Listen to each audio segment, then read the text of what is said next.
Anda kembali di Breaking News TV One pemirsa, dan pada segmen ini kita akan membahas langsung informasi dengan Kepala BMKG Ibu Dwi Korita. Selamat siang Ibu. Selamat siang Mbak Fatimah. Assalamualaikum warahmatullahi wabarakatuh. Waalaikumsalam. Ibu, mungkin ini hujan yang terjadi beberapa jam terakhir dari sejak tadi malam, apakah memang sudah diprediksi atau seperti apa Ibu?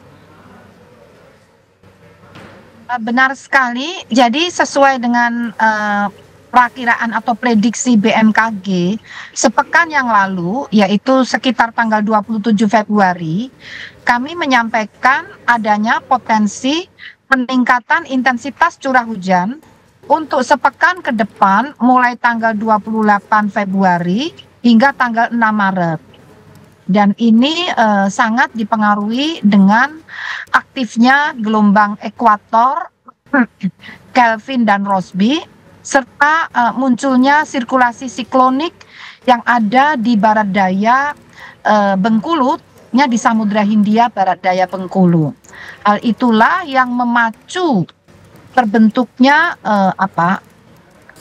kumpulan awan-awan hujan, awan-awan cumulonimbus dengan mesoscale atau skala besar yang mengakibatkan intensitas hujan menjadi meningkat sampai ekstrim dan durasinya pun selama beberapa jam. Hal itulah yang terjadi.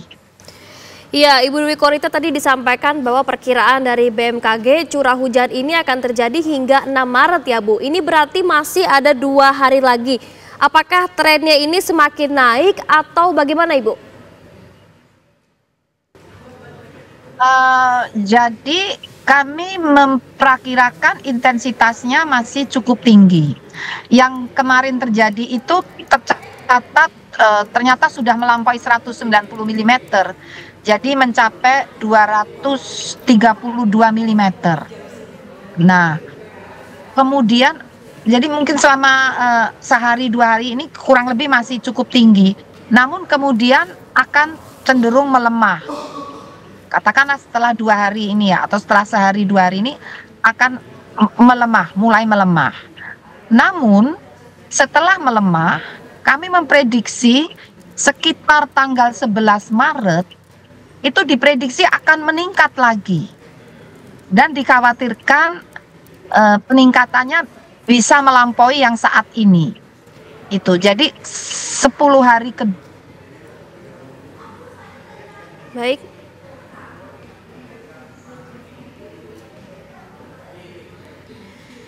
Baik pemirsa, seperti tadi disampaikan oleh Kepala BMKG bahwa memang curah hujan untuk di beberapa titik khususnya di Jabodetabek ini masih akan terus terjadi hingga 6 Maret mendatang. Dan memang intensitas curah hujan hingga 6 Maret mendatang masih akan terus terjadi dan dikabarkan atau diperkirakan akan lebih tinggi. Namun usai tanggal 6 Maret, intensitas hujan tersebut akan kembali menurun. Namun pemirsa, tadi juga disampaikan oleh Kepala BMKG, setelah intensitas hujan melemah antara tanggal 7 hingga 10 Maret, kemungkinan nantinya pada tanggal 11 Maret mendatang diperkirakan curah hujan masih akan meningkat lagi atau kembali meningkat. Jadi meskipun tanggal 6 adalah hari terakhir curah hujan itu menurun, namun pada tanggal 11 diperkirakan akan kembali terjadinya peningkatan curah hujan. Dan kita akan coba tanyakan kembali pemirsa informasinya dengan Kepala BMKG Ibu Dwi Korita. Ibu, mungkin tadi dijelaskan bahwa usai tanggal 11 ini akan kembali peningkatan intensitas curah hujan. Sampai tanggal berapa Ibu untuk dari perkiraan BMKG sendiri? Ya, dalam durasi sepekan hingga 10 hari. Namun sifatnya fluktuatif ya, tidak terus meningkat. Jadi biasanya kalau sudah sampai puncak itu sedikit melandai, kemudian meningkat lagi. Jadi fluktuatif.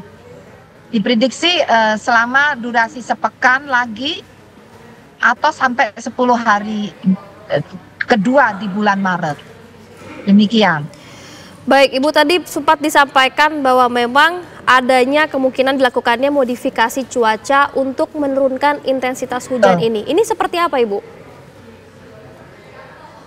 Jadi kami tadi pagi sudah berkoordinasi dengan Bapak Menko PMK dan BNPB akan melakukan modifikasi cuaca bersama kami. Konsepnya yang kami lakukan adalah menurunkan awan hujan sebelum berkumpul menggumpal membentuk awan cumulonimbus yang masif. Jadi kan itu bisa dideteksi munculnya misalnya dari lautan ya. Nah, arah angin itu akan membawa awan itu misalnya ke arah atas puncak. Nah, itu di laut itu kita hadang, kita turunkan di laut sebelum mereka berkumpul menyatu di atas puncak membentuk awan cumulonimbus. Jadi konsepnya mencegah terbentuknya awan-awan itu berkumpul menebal. Itu yang dapat turun sebagai hujan yang lebat hingga ekstrim. Itu yang sedang disiapkan untuk segera dilakukan. Baik, Ibu, untuk modifikasi cuaca ini sebetulnya seberapa efektif, Ibu, untuk menurunkan intensitas curah hujan tersebut? Sangat variatif. Misalnya saat di IKN itu efektivitasnya bisa di atas 70%. Namun di Pulau Jawa itu kami saat peralihan tahun dari 2024 2025 ini kurang lebih 30%, Mbak. 30% ya meningkat sedikit lah.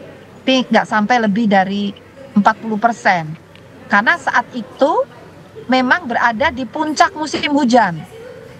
Beda di IKN itu kan tidak di puncak musim hujan. Jadi tergantung kondisi seperti itu juga. Berarti waktu pada saat puncak musim hujan ini juga mempengaruhi efektivitas dari cuaca ataupun intensitas cuaca tersebut ya, Ibu ya? Modifikasi cuaca tersebut. Namun sekarang, ya betul Mbak, betul. Dan saat ini sebetulnya sudah tidak di puncak musim hujan lagi. Puncaknya kan sampai Februari ya. Nah, semoga saja ini sudah mulai meninggalkan puncak musim hujan. Jadi insya Allah bisa ditanggulangi ya minimal sampai 30%. Insya Allah diupayakan. Adakah cara lain, Ibu, selain modifikasi cuaca mungkin yang bisa menekan intensitas hujan selama 10 hari ke depan ini? Untuk saat ini kami belum melihat ada cara yang lain ya, dari aspek cuacanya ya. Iya. Tapi mungkin dari aspek mitigasi itu kami sebetulnya juga berkoordinasi dengan pemerintah daerah ya, dengan Kementerian PU untuk menyiapkan drainase. Jadi beliau kan berwenang untuk mengelola tata kelola air ya. Jadi drainase dibuat lancar karena banyak sedimentasi misalnya atau tersumbat sampah. Kemudian juga sungai-sungai, pasir sedimen, lumpur pasir itu bisa dikeruk ya, biar kapasitas tampung sungai, situ, danau, drainase bisa maksimal. Jadi upaya mitigasi yang rekayasa seperti itu. Jadi tidak hanya tergantung rekayasa cuaca. Demikian. Baik, terima kasih Ibu Dwi Korita informasinya dan sudah meluangkan waktu bersama TV One. Sekali lagi terima kasih, Bu. Selamat siang.